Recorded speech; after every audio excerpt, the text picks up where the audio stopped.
Good evening and welcome to our webinar this evening. My name is Megan Landry and I'm the Program Manager for the Health Informatics programs here at UNE. I'm so excited that you've all chosen to take a little bit of your time to hear a little bit about our program and most specifically about our new focus areas.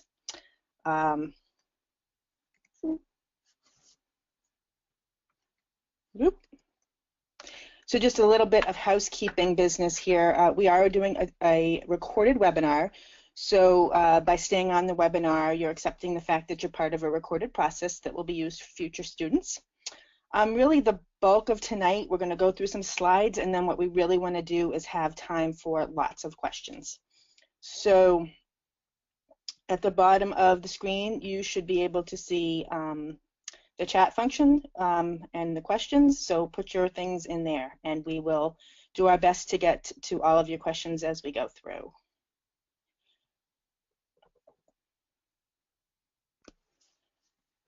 So just a few of the program highlights that I wanted to discuss tonight. For those of you who don't know a lot about our program, we have a 36 credit hour program. It can be completed in as few as 2 years.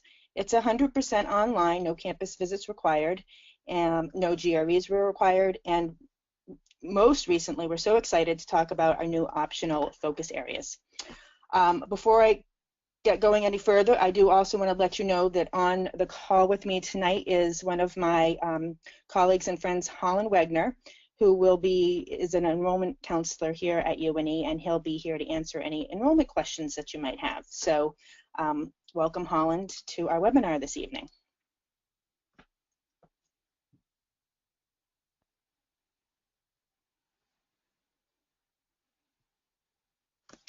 So the next thing I want to talk about is some of the programs that the courses that we offer here in the master's degree here at UNE. So what you'll see on the screen is a list of the classes that we offer. And I think the most important thing to point out is that what you see on the screen is the master's degree course plan. But if you took the first 6 classes in this list, you would be able to get the graduate certificate in health informatics. What's nice about the way we do things here is that if you take those 6 and you successfully complete them, you could graduate with a graduate certificate, and then with a very minimal amount of paperwork, you would be able to pretty easily slide right into the master's degree. We would automatically take those credits, and especially if you were successful, obviously. So that's a really nice thing, is that you can start with the graduate program, the graduate certificate, and then when you're done, if you feel like you want to continue out the degree, it's really easy to kind of move forward with that. All the classes that you see on the screen are mandatory classes that you have to take: healthcare and public landscape, the introduction to health informatics, healthcare quality, computer science for health informatics professionals, which is kind of a basic computer science class, database design, access, and modeling, which is you will learn about SQL in that class. There's the always popular legislation, compliance, privacy, and security class. Project management is very popular with folks. And then our 715 class is about analyzing and visualizing data, and we use Tableau, so you can actually get some hands-on experience to make some charts.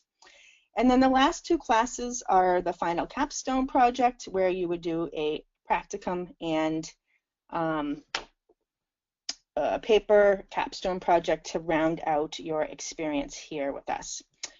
What you see at the bottom are the electives, and this is what has kind of changed for us. Is we've always had folks take 2 electives, and they could choose from whatever was available at that time.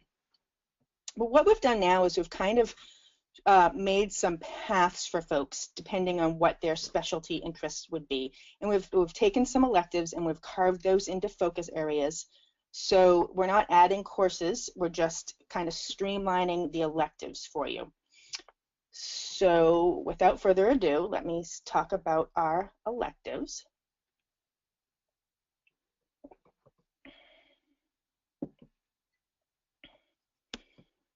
So after doing a lot of research around the market, the industry, speaking to industry leaders, speaking to folks that do a lot of hiring in the field, looking at job postings across the nation, burning glass data. We really kind of honed in on the things that people are looking for and the things that UNE is particularly good in. And I think that's important to realize, is we have kind of put a stake in the ground to say these are the areas that we want to specialize in. So the three of them are specializing in healthcare leadership, health data analytics, and training and development. And I'm going to go into those in a little bit more detail next. So the first one is healthcare leadership, and where we really see this being an area for people is especially if you already work in the field or you already have an established career and you're looking to move up to the next level. Really looking to work into a leadership management right on up the ladder type of programming. These classes will help you do that. We learn, you know, there's a lot of things that go into these classes, but most specifically, strategic planning, development of initiatives, financial management, budgeting, leadership skills and tactics, supply chain. We also do a lot with finance and economics, and you will see these two classes, 720, leadership and strategic management in healthcare settings, and 760, healthcare finance and economics, are the two classes, those two electives that we've said, if you're interested in becoming a healthcare leader, this is the focus area that you might be interested in. The next one is health data analytics, and wow, you know, what a topic this one is. This is just kind of ever present in our daily life these days. It's everything you hear and see and read about. So we're really excited to be able to offer these classes. We've always had a fairly data-heavy program, but putting these two electives in as a focus area, I think, really rounds us out for a rigorous and robust program. We, again, like I said, talk to people in the marketplace, in the industry, and look to see what employers are looking for. In that focus area, there will be two of those electives that we've talked about, 770, which will be a Foundations in Data Analytics, and 775, the Advanced Concepts in Analytics. So this will run the gamut from data mining and warehousing, statistical computing and visualization, predictive modeling, and machine learning. So really some exciting stuff there. This is the one thing that I'm really excited to kind of dive into, is this one. And then lastly, you know, the College of Graduate and Professional Studies here at UNE has a really strong alliance with our graduate education programs. And so we've kind of partnered with them to take a stab at a niche area that I think is really interesting. And what this is for folks that do a lot of the training for these large multi-system implementations of technology, really. So, you know, back in the day, we would, you know, have everybody come and look around a computer and train them on the latest tools. And what we've learned is that really wasn't particularly efficient. They weren't ready to go on go live day. They struggled with getting the hang of things. And so, you know, recent standards and best practice has been, we need to teach these trainers some adult learning theory. And we also need to teach them some solid communication techniques. So that's what we've tried to do with this focus area, is to really become a leader in how we develop trainers and those folks that develop training programs. So in that, you will see 765, which will be a new Communications for Healthcare Leaders class. And really, there'll be three main foci of that class. We will be focusing on communicating three ways: in writing, in the way that we orally present, and the way that we visually present. And I think those are all really important when we're talking about how to effectively communicate what we're trying to teach to our students, and then our students to who they are training. And then most importantly, adult learning theory. You know, how do we reach the different employees who are training at their level? You know, all the way from the folks that are, you know, doing bed control, that are, you know, cleaning beds and making those beds available for the next patients, all the way up to physicians and CEOs. We have to be able to meet them everywhere. So we're really excited to dive into this niche. So that is really kind of what we wanted to talk about this evening as far as the focus areas. I'm hoping that folks have particular questions that they want to ask. I do want to see if we can get Holland on the call here, so bear with us 1 second. And he has some words for you around our enrollment process. Holland, are you there?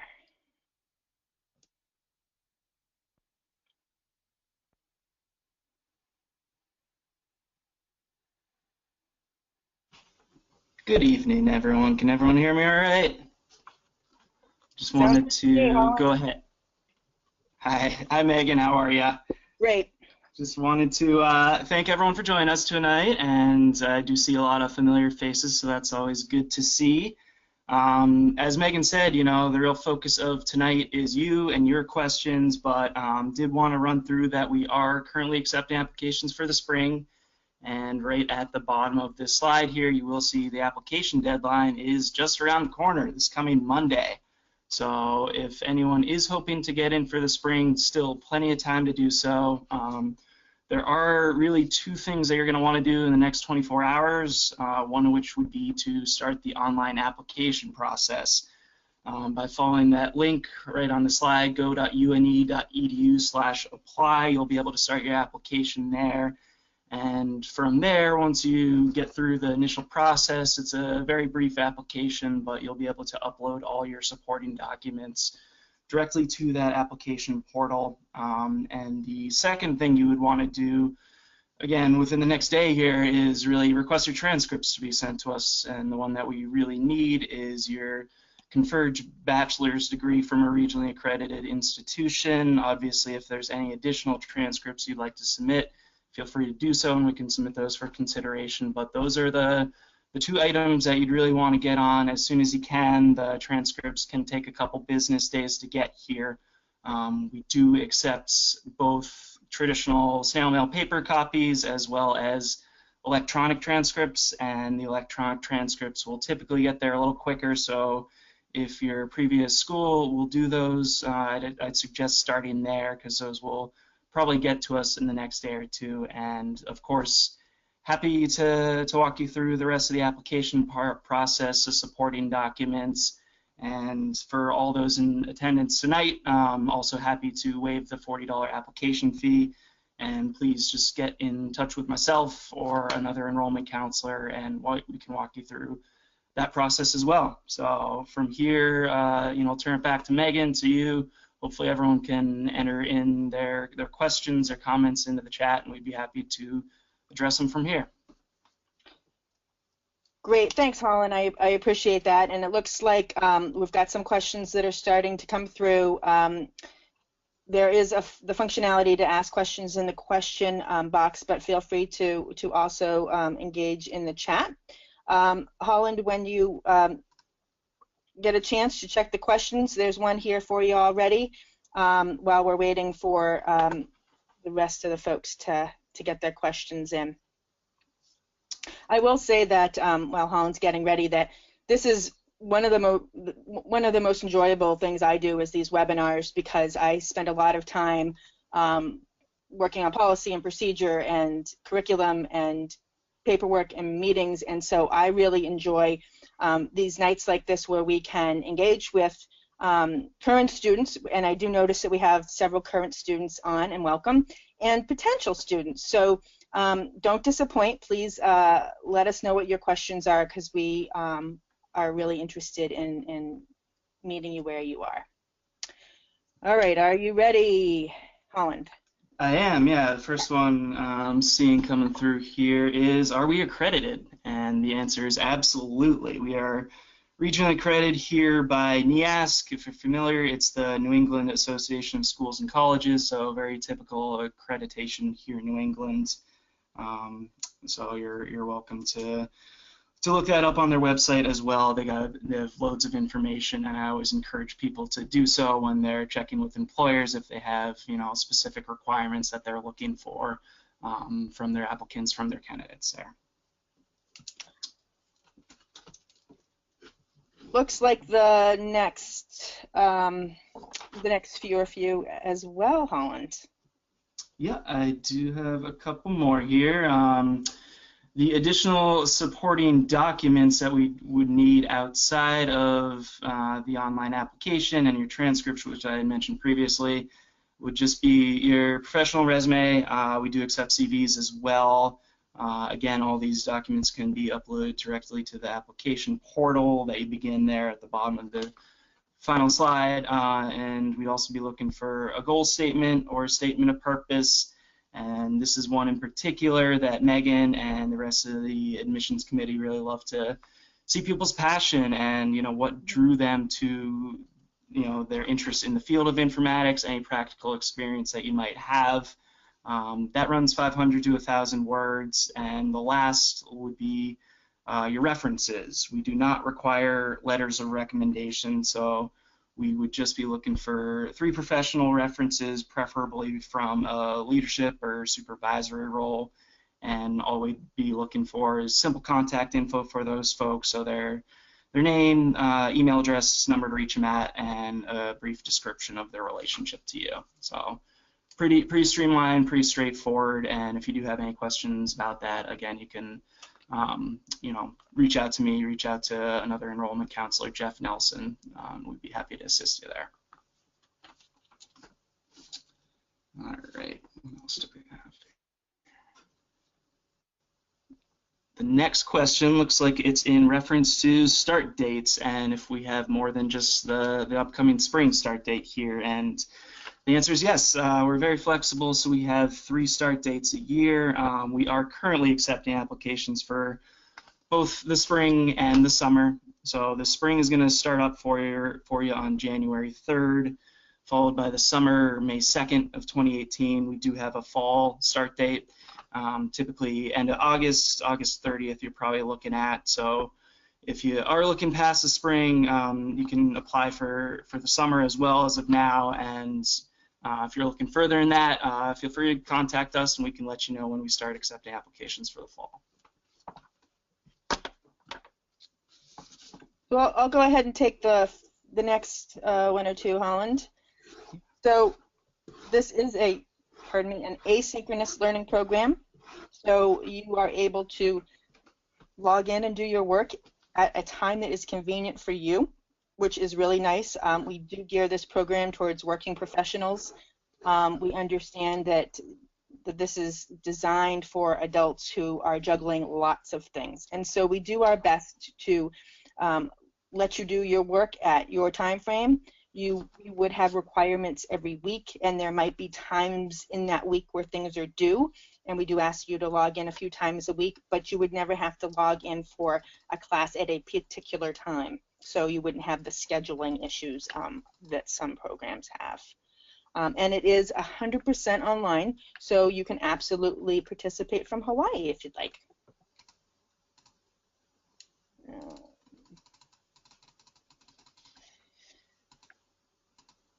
Okay, Holland, I think you're back on to talk about cost a little bit. Yeah, we do. I'm trying to see this particular question here. I can break down the total cost for the program. So we're currently coming in at $690 per credit hour. So the graduate certificate program, which Megan mentioned at the start of the webinar here, is an 18 credit hour program. So you're looking at just about $12,500 in regards to tuition. We do accept federal financial aid for both our certificate as well as the master's. And the master's program is double that, so it is a 36 credit hour program, and we'd be looking at just about just under $25,000 in regards to tuition for that. So we have a great student financial services department. There are some opportunities for outside scholarships where we can happily send you some links for that. In addition to tuition, there's a small general service fee, small technology fee, but you know, we try and keep it moderate, and from what we've seen with our competitors out there, we're kind of middle of the road, so we really try and balance the affordability of the program with the quality of the education you'll receive. Great. Thanks, Holland. And I'll take the next one because I think I probably didn't make this point very clear. So the question is, can I take one course from one focus group, focus area, and another from another one? So the one thing that I wasn't very clear about is that you don't have to choose a focus area. You can absolutely just choose the electives that you're interested in when it comes to that time. You also don't have to choose a focus area when you enroll, and if you choose a focus area, you can switch that at any point during your time with us. So the answer to the question is you can definitely take courses from one focus area and then another one. That's fine. What it will really come down to is what courses are available for you as you're planning your program. What we offer at UNE that is particularly great is a very strong support model. So you will have a support specialist from the time you're accepted to the time you graduate, and that person would help design a plan for you that would work you through your program. So you know, you would definitely want to work with that person to get the classes that you are most interested in.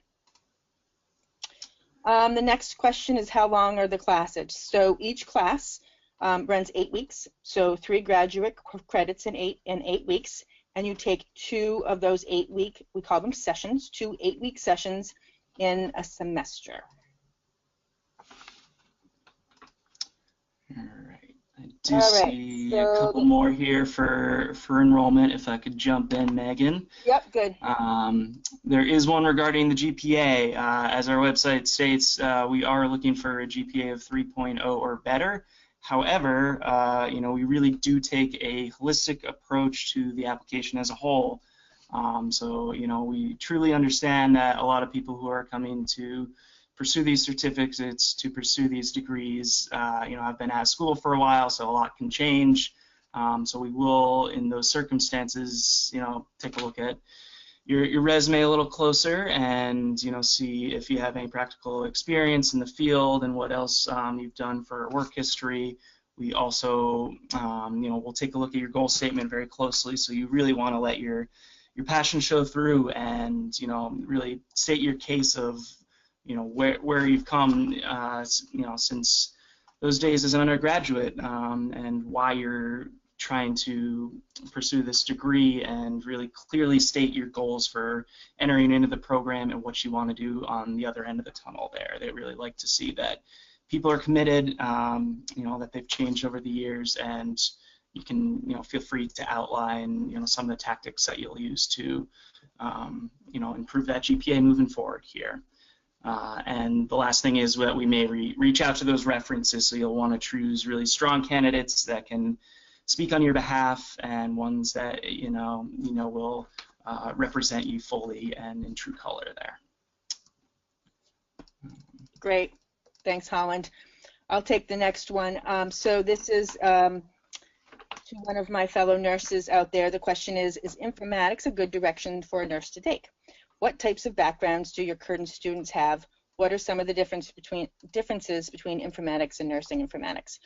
So I'll just be transparent about my biases. I am a nurse. I did work as a nurse informaticist, so I certainly understand that. And let's see, Victoria, if I am not able to adequately answer your questions, I'm happy to talk to you a one-on-one on a phone call. But the short story is that nurses do a really good job in this field, and it's probably the biggest case use of informatics. There are a lot of nursing informaticists in the field, and the reason is their strong undergrad careers, their propensity for education, for critical thinking, and overall ability to kind of go with the flow. And I will say that, as it turns out, again, by coincidence, our #1 population of students, there are a lot of nurses, yeah. So some of the differences between informatics and nursing informatics, this is a fascinating question, and Victoria, I could spend a lot of time talking about this, but what I will say is that nursing programs that offer nursing informatics will offer a lot of the same things that we do. They give you the perspective of just the nurse and the nursing field, which is fabulous. What our program does is give you kind of that larger 360 view of informatics as a healthcare provider, but also and beyond. So we do a micro and a macro look at healthcare, technology, informatics. So it goes a little bit beyond that. It's a grander scope. So hopefully that answers your question. And again, Victoria, I'm happy to talk to you one-on-one if you want to talk about more specifics. So. All right, we have one in regards to your background. Would your bachelor's degree need to come let's see, from a related field? The answer is no. You know, we really have people from all walks of life looking to do these programs. You know, we do have those on the more clinical side of things, your doctors, your nurses, your physicians, pharmacists, to those on the IT spectrum of things, or people from insurance. So, I mean, Megan can attest to this all day, but the field of informatics is so large that, you know, really there's people from all walks of life looking to either get their foot in the door or open up doors in their current career path. So you just have to have a bachelor's degree from a regionally accredited institution there. Okay, so we have a question here from Sarah that I'll answer, and it says, is the focus areas discussed for the certificate program as well as the master's program only? So unfortunately, because the graduate certificate is only those 6 classes, the focus areas are not part of that. If you were to go on and finish out the master's degree, you would need to take those 2 electives and therefore the focus areas. But honestly, you know, you could obviously take the classes if you wanted to. They just wouldn't be part of that graduate certificate.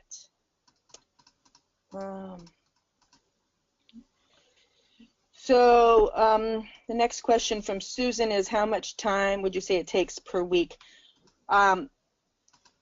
This is a great question, and it's always really hard to answer because everybody's learning styles and backgrounds are different.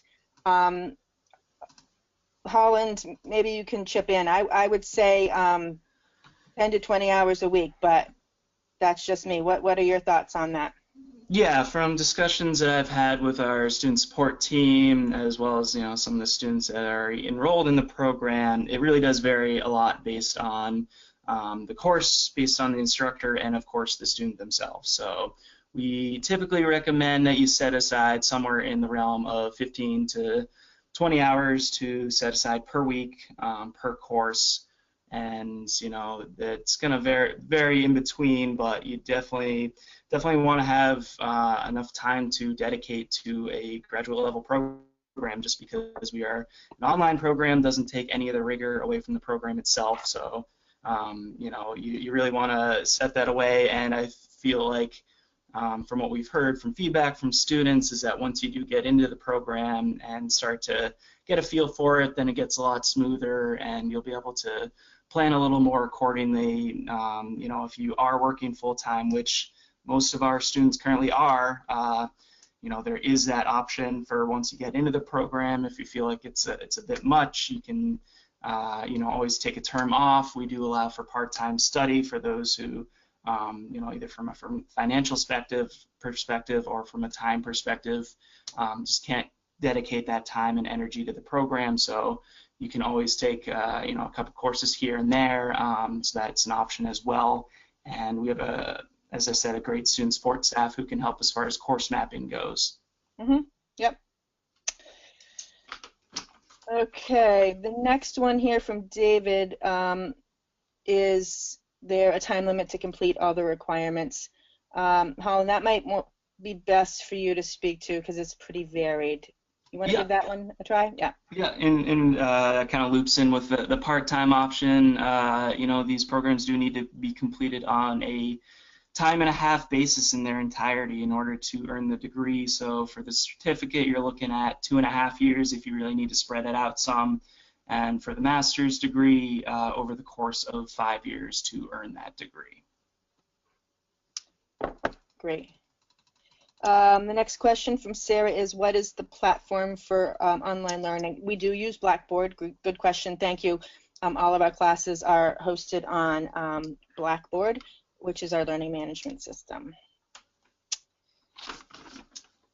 I'll take the next one from Melinda. Would getting a master's degree make you eligible for a certifying exam? Great question, and if I don't answer this completely, feel free and we can talk about it offline. It depends on which certifying exam you're speaking about, because there are a lot of them. I would say if you're talking about the HIM certifications, yeah, I think we probably cover, you know, it's an 80-20 rule. I think we cover 80% of what's covered in that blueprint. Some of the HEMA stuff, we probably come fairly close to it as well. But there are a lot of specialties, so I hesitate to give like a completely solid answer to that question. So either let me know exactly which one you're talking about, or we can certainly set up a time to talk offline.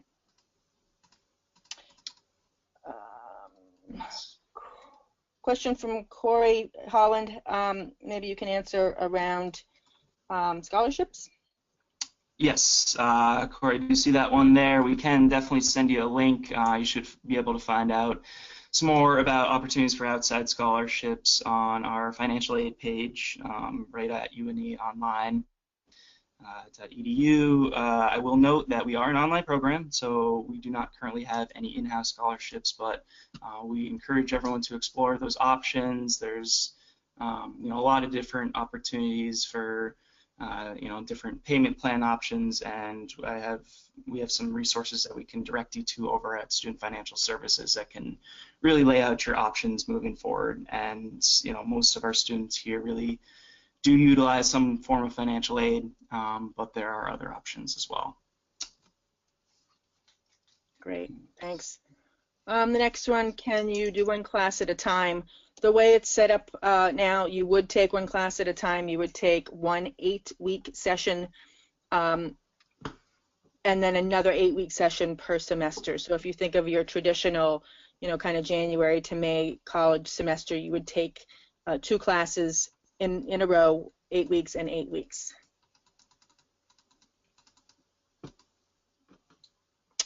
The next one is, can you share with us the schedule of what courses are offered when? Holland, Yeah. you want to try that one? Okay. Absolutely, yeah. We have an academic calendar that I can send everyone a link to who is interested in viewing it. You know, we do also accept non-matriculated students, so if you aren't looking for a full degree, you can take a course at a time. And of course, if you ever wanted to just try out a course and go from there, you know, those credits would definitely be accepted into the program. But we do have a full academic calendar that I would happily send along to anyone who's interested. Great.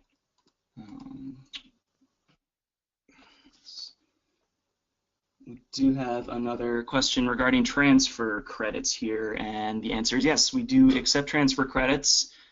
For the graduate certificate in health informatics, we accept up to 6 credits for that program, so that would be 2 3-credit courses typically. And then for the master's program, we accept up to 3 3-credit courses, so a total of 9 transfer credits into the program. There are some, you know, outside stipulations. They would have to be classified as graduate level, taken within the past 5 years, completed with a grade of B or better, and not applied to any other degree. And the last one would be that they must be the equivalent of one of the courses in the program. So if you do have a syllabus, Megan and myself would be happy to take a look over that and see if it might line up with one of our current course offerings here. Yep. Yep. I'll take the next one. The next question is the curriculum theoretical in nature, or do we actually have an electronic medical record to work on? The answer is yes or no. It is theoretical. You will not get a chance to play with one particular electronic medical record because while electronic medical records are a huge part of what we talk about, it certainly is just a piece of it. And, you know, every medical record is vastly different. We couldn't possibly teach you one to be used exclusively, and even if we did, they change so often that it would be really hard to do that. What we do as far as hands-on skills is we do teach you hands-on skills around networking, SQL, and Tableau.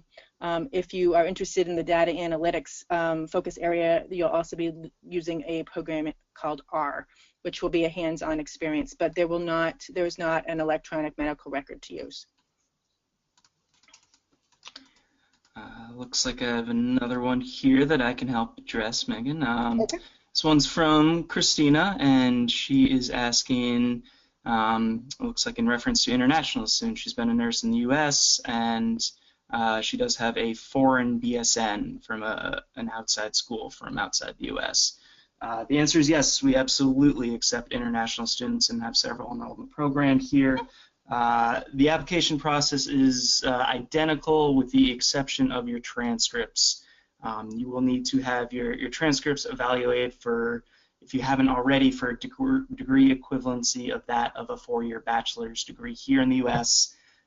There are several different organizations that provide this service, and you know, I'd encourage you to reach out to myself directly, and we'd be able to walk you through that process. It does take a couple weeks, so you'd want to get on that sooner rather than later if you are looking to apply in the near future here, but we absolutely will accept international students in the program here.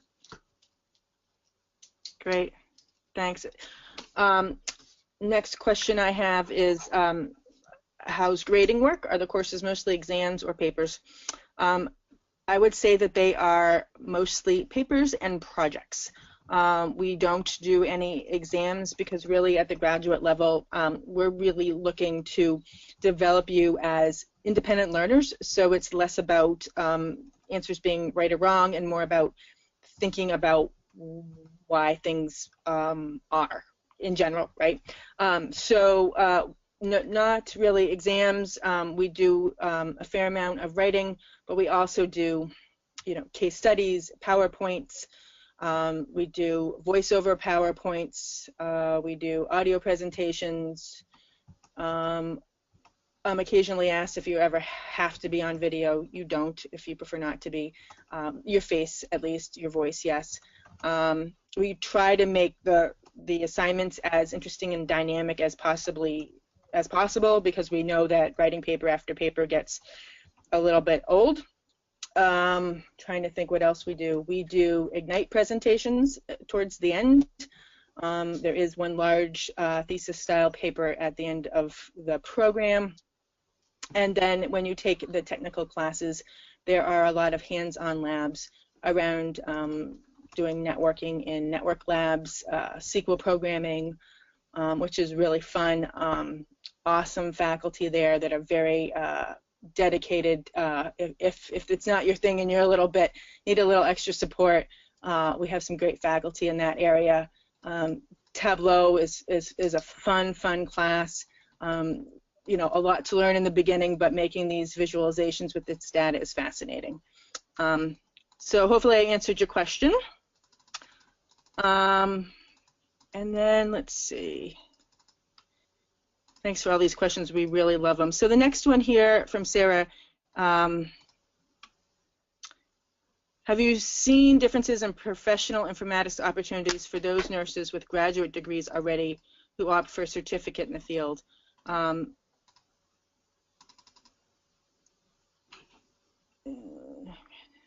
Sorry, Sarah, I'm reading this from kind of a small text field, so I just want to make sure I understand your question.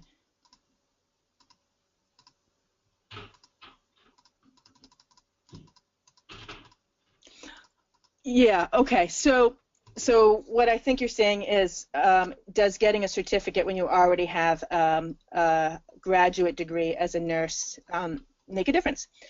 And I would say that it, that's as varied as each one of us, right? Like, it depends on what you're interested in doing. So, and again, I'm happy to speak one-on-one to folks about each particular situation, but if you have a graduate degree and you're looking to kind of move to a different profession, career, or even to kind of different slant on what you're doing, then I think that having that graduate certificate makes sense. So if you're, let's say, for example, your graduate degree is in nursing and now you're interested in informatics, I think you're adding another layer to your, educational portfolio that makes you offer something that other folks don't have. I hope that answered your question. Again, happy to talk if it didn't. And I have a lot of people saying thank you. How polite, lovely.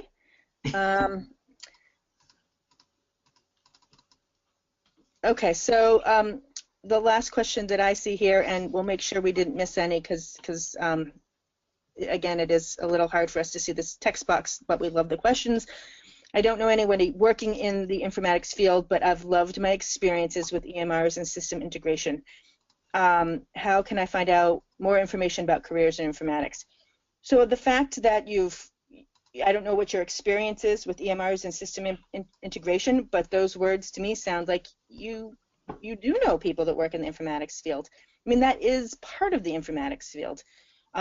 Really, informatics is the integration of anytime healthcare, and technology and data come together. So EMRs, technologies, integrations, telehealth, mobile health, data integration,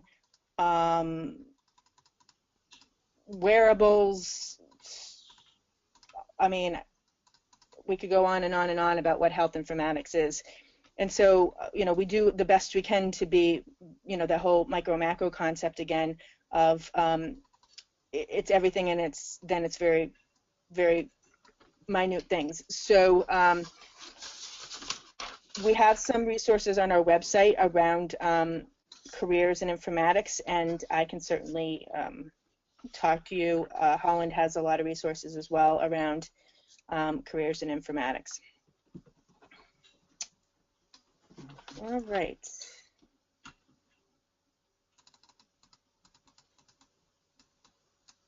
Okay, so we have a question here saying, what types of job titles might the certificate or degree qualify you for?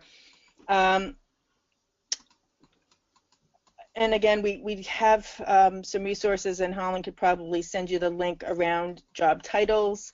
We've got some blogs around it as well. I could get you the name of a really good textbook, not textbook, but a paperback book that talks about careers, because it is a tough nut. It's not like if you're a nurse, you type in nurse into Indeed and you see 10,000 nursing jobs. It isn't quite that way. There's a lot of different titles that fall into this.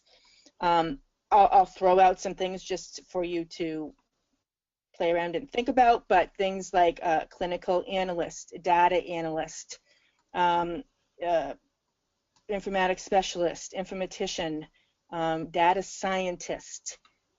Those are the type of job titles that you might qualify for with this degree. Obviously, getting a master's degree in a general sense sets you up for leadership. Even if it isn't formal leadership, it's thought leadership. So you're always going to kind of be putting yourself in the position to be considered for leadership management jobs. It kind of goes along with having a master's degree. So I hope that answered the question for you. I do see another question here in regards to accelerated options with the master's degree in particular. Basically asking whether you can complete the program in less than 2 years, and the answer is yes, absolutely. Students can potentially double pull up and complete their program a little quicker than that. Again, you'll have a dedicated student support specialist that can help as far as course mapping goes. We do advise you to keep in mind that again, you will be spending 15 to 20 hours per course per week in order to be successful in the program. So those looking to double up, those looking to get their degree a little quicker, hopefully you'll have the time to set aside, or you're working part-time or taking a leave of absence from work in general.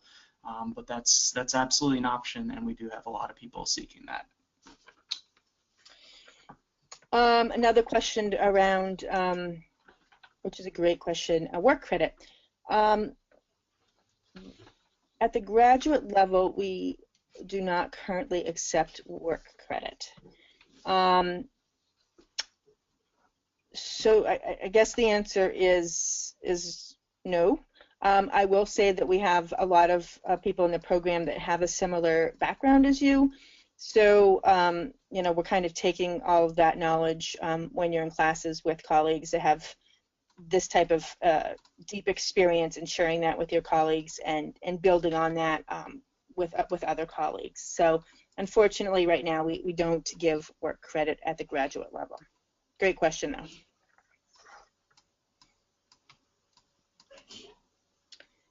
All right, it's possible we missed questions, so feel free to retype them if we didn't see them.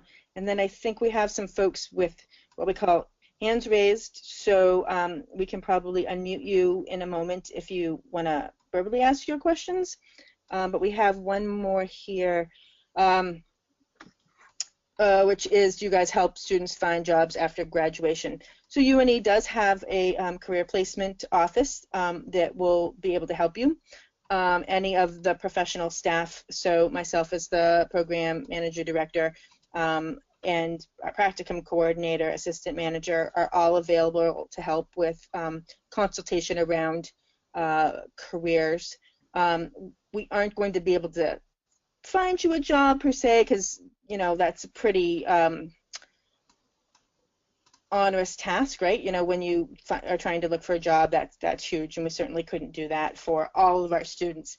But the one thing I will say is that we do have students do a capstone or practicum experience, and oftentimes through making those connections and networking that's needed for that, oftentimes those experiences turn into careers, like an internship experience that would work into a career. So that is often helpful. All right, Toland, I think from what I can see, we've answered the questions that came in the question box. Yeah, we've taken most of them down, and again, especially in regards to the spring, if anyone does have particular questions, I'll be in the office tomorrow, 8 a.m. So feel free to reach out to us. We're always an email call away, and we'd love to get you up and running for the spring here. And we do those who have are looking beyond. Not to interrupt, but we do have a few people that seem like they want to ask questions, so I'm going to unmute them and see if this works. They have their little hand raised. And we do have just a couple more minutes, so we'll want to keep it brief. So, Christina, if you're interested, I'll unmute you and you can ask your question. Go ahead.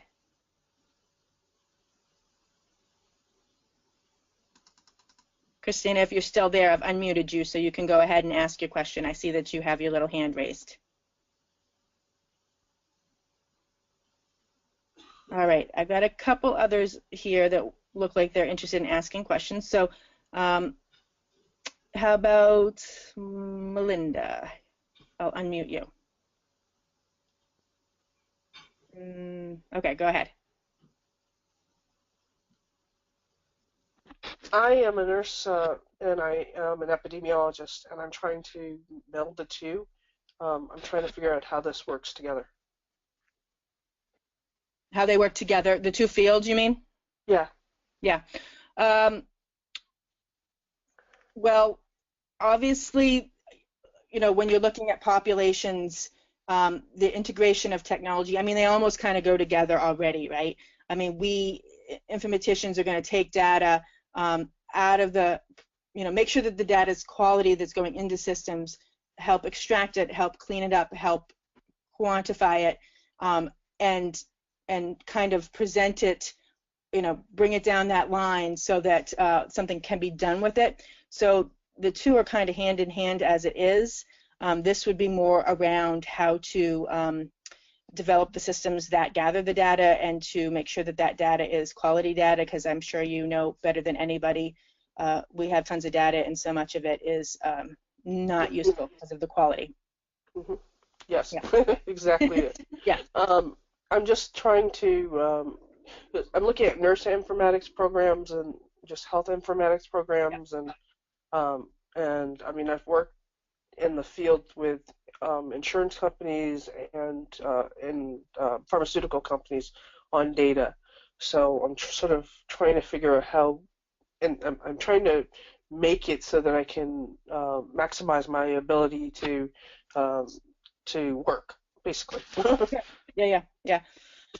It sounds like you have a really interesting background. The little bit you've told me. I'd love to ask you a lot more about it. I'd love to talk to you one-on-one if you want to set up a time for us to chat. I think that makes a lot of sense. Instead of kind of getting into the nitty-gritty of it right now. I mean, obviously we have a lot of people in the public health realm, epidemiologists, where this kind of all is coming together. There's public health informatics. So, we can certainly have some conversations if you want to reach out to me. Okay, great, thank you. Okay. And then quickly, let's see if we can, we just have a couple more minutes to wrap up. If Susan Ross, if you're there, I'll unmute you and you can ask your question. Go ahead.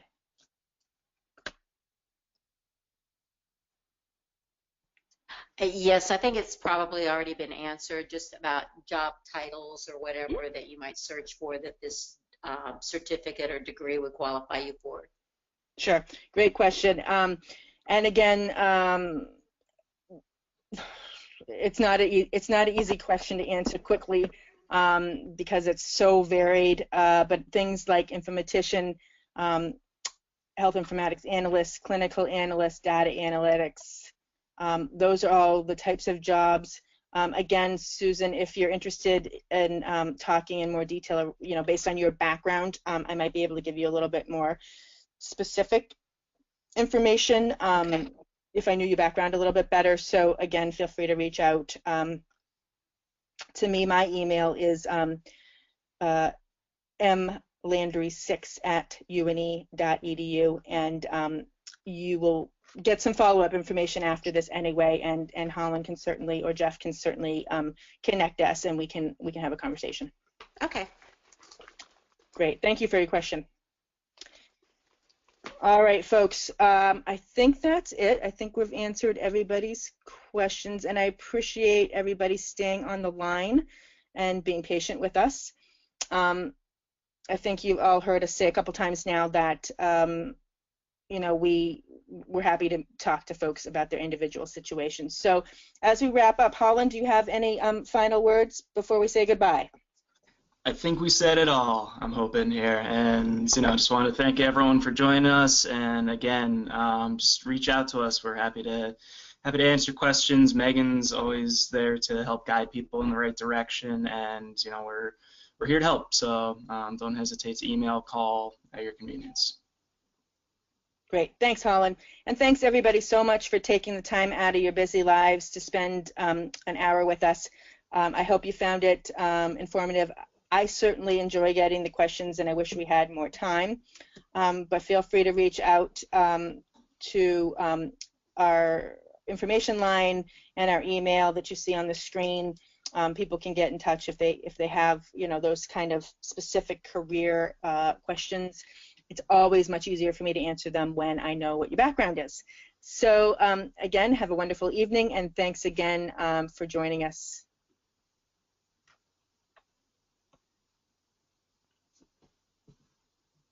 I'll stay on for another couple minutes, but we'll be logging off. The system will log us off at 8 o'clock. So have a great evening, everyone.